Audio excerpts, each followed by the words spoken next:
sebenarnya dalam khilafah itu ada dua macam kebutuhan. Ada yang kebutuhan dasar langsung, yakni yang disebut dengan sandang, pangan, dan papan.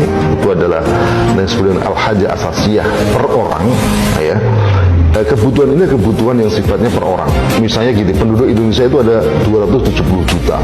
Semuanya cukup kenyang, satu orang saja yang tidak punya makan, kenyang tidak dia? Jadi tetap lapar. Jadi ini kebutuhan namanya kebutuhan per orang, ya.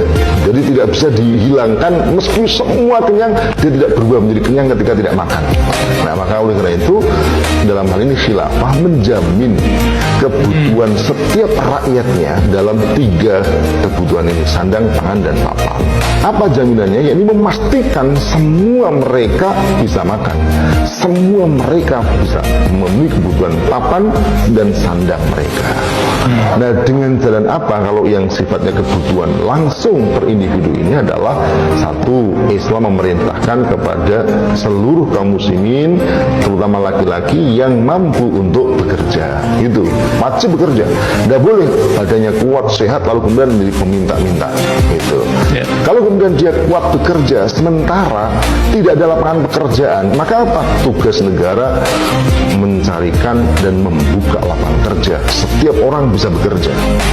Tapi kalau kemudian penyebabnya bukan karena dia tidak lapangan bekerja, tapi memang badannya tidak kuat, bisa karena sakit, cacat, sudah tua, dan seterusnya, maka dalam hal ini menjadi kewajiban bagi walinya untuk memenuhi kebutuhan dia. Jadi kalau dengan Ustaz Karebet ini kan ada namanya ahli waris. Waris itu kan seringkali hanya dipahami hartanya diambil kalau dia mati. Nah, pertanyaan kalau hidup gimana gitu loh. Hidup tidak punya uang. Nah, inilah ahli warisnya tadi gitu yang wajib untuk memenuhi kebutuhannya. Kalau mereka punya sementara mereka tidak memberikan, maka negara turun tangan memaksa ahli warisnya tadi untuk memberikan nafkah kepada orang yang tidak bisa memenuhi kebutuhan tadi. Itu jaminan negara. Nah, kalau kemudian semuanya melarat, semua miskin, semua nggak punya harta, maka ini baru kemudian Baitul Mal turun tangan memberikan kepada mereka. Baitul Malnya kosong, memaksa rakyat untuk membayar. Nah, jadi ini ada tahapan-tahapan. Nah, kemudian kalau yang kebutuhan sifatnya kebutuhan komunal itu ada 3 juga, yakni pendidikan, keamanan, dan kesehatan. Dalam hal ini negara memberikan kebutuhan secara langsung. Apa itu? Memberikan layanan gratis dalam soal pendidikan, kesehatan, dan keamanan. Nah, mungkin pertanyaannya dari mana negara punya uang itu? Negara mestinya tidak khawatir dengan dana itu. Karena apa? Karena sebenarnya dalam Islam itu negara punya hak untuk mengelola apa yang disebut dengan al-milikiyatul amah, kepemilikan umum. Tambang minyak, tambang batu bara, tambang emas, perak, dan seterusnya, nikel itu adalah milik umum. Dan dalam negara diperintahkan untuk mengelola itu, ya.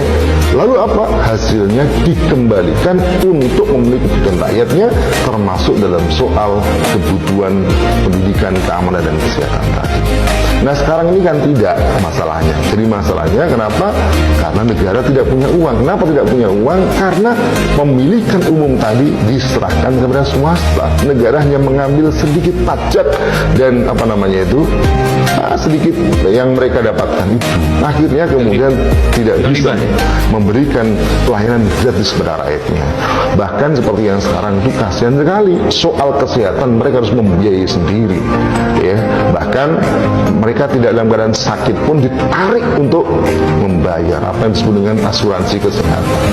Jadi negara sama sekali tidak punya andil untuk mengikuti rakyatnya, tetapi itu sebaliknya. Nah, inilah yang kemudian dalam Islam itu tidak, ya, dalam khilafah. Oleh karena itu mestinya kalau kita bicara tentang solusi ini, Islam punya solusi. Mari kita diskusikan solusi Islam itu. Nah, itulah hebatnya khilafah. Semua keadilan merata tanpa terkecuali, mau muslim, mau non muslim, semua adil.